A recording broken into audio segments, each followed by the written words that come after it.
Hello, it's Regina. Welcome back to my haunted library. Today I have a review for a brand new book, hot off the presses, that's Wanderers by Chuck Wendig. I got this on pre-order and it took me about a week to read it, and I'm really curious to see what other people think of this book. It's definitely a tour de force. It covers a lot of ground, and it's kind of like an apocalyptic story about kind of the end of the world brought on by disease and how humanity, specifically America, deals with it. And it's very harrowing, and even though it's long, I found it to be a real page turner. It's a kind of an all-star cast of characters from different parts of America, and it begins with a small farm in Pennsylvania where a young girl just walks out of her house, little farm, and just starts sleepwalking, and her family starts following her sister and her father, and other people from different parts of the country. It happens worldwide, but it really takes place in United States.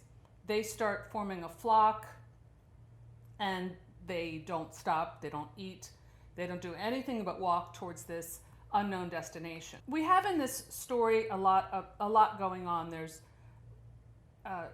it's almost like a zombie apocalypse going on. We've got a plague, so it has this feeling like the movie Contagion or Outbreak. There's a religious component to this. There's a science fiction component with an artificial intelligence, and I actually like that part of the book the best, with this AI character named Black Swan. And there's even like a simulation and religion and like the second coming that you never saw coming. It's like a lot of twists and turns.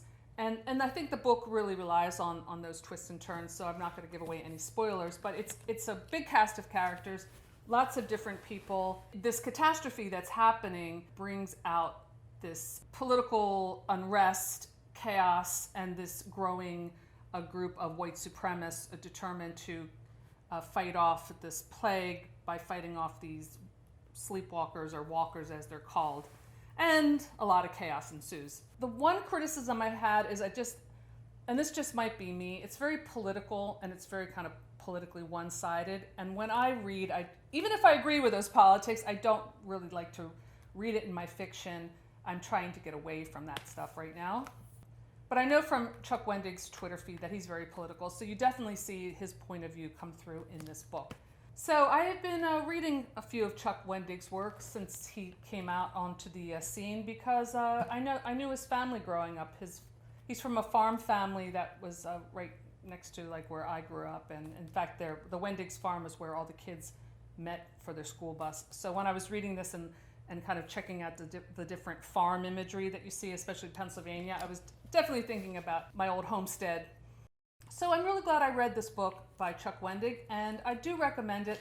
I give it 4.5 out of 5 stars, just because I'm a little turned off by books that are too political. It's just my personal taste, but I think if you're looking for a really compelling read and you're willing to put in the hours necessary to finish an 800-page book, I definitely recommend it. One thing that's great about finishing a book is you get to start another one. So I'm going to start with Kill River, and I may get to Kill River 2 by Cameron Robique, which is part of the Bloody Beach read, because after reading that book, I need a palate cleanse of just something really silly. So hopefully I'll find it in those books.